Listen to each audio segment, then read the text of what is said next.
Nous allons voir comment utiliser une table de Pythagore. Dans ce quadrillage coloré, chaque couleur représente un nombre. Le bleu 1, l'orange 2, le vert 3, et ainsi de suite. Lorsqu'on va faire une multiplication, on va faire 2 fois 2 égale 4. Il y a 4 petits carrés orange. Maintenant avec 3 fois 2, il y a 6 carrés verts. 2 fois 3, toujours 6 carrés verts. Et 3 fois 3, 9 carrés verts. 4 fois 2, 8 carrés rouges. 2 fois 4, 8. 3 fois 4, 12. Et 4 fois 4, 16. Avec 5, 5 fois 2, 10. 5 fois 3, 15. 5 fois 4, 20. 2 fois 5, 10. 3 fois 5, 15. 4 fois 5, 20. Et 5 fois 5, 25.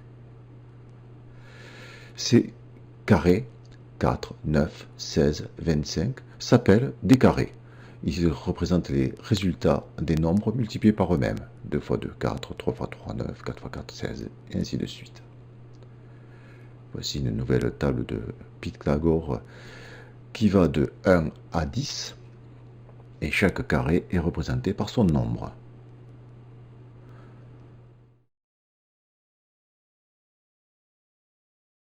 Voici une nouvelle table qui représente dans la ligne bleue les carrés, 4, 9, 16, 25, etc.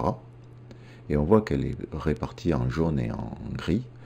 Et on retrouve de part et d'autre de cette ligne bleue les mêmes nombres, 2, 2, 3, 3, 6, 6, 8, 8, etc.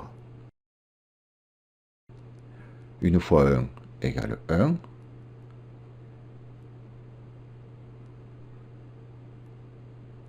Il suffit d'aligner colonne et les lignes pour trouver le résultat.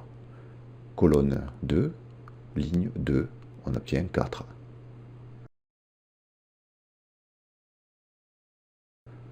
Trois fois 3, ligne et colonne aboutissent sur le 9. Et ainsi de suite. 4 fois 4, 16. Ligne et colonne aboutissent sur le 16. Nous allons voir maintenant avec des nombres différents. Par exemple, 6 fois 8.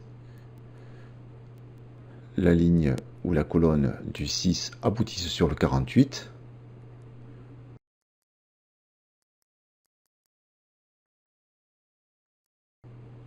Mais on se rend compte que si on fait 8 fois 6, on obtient aussi 48. 8 fois 6. Et on aboutit sur le 48, mais qui est dans la zone jaune. Ce 48 est donc identique à 6 fois 8. Donc on peut dire que 6 fois 8 et 8 fois 6 sont une seule et même opération. Que l'on fasse 6 fois 8 ou 8 fois 6, on obtient la même chose, donc 48. Le fonctionnement est identique pour tous les nombres.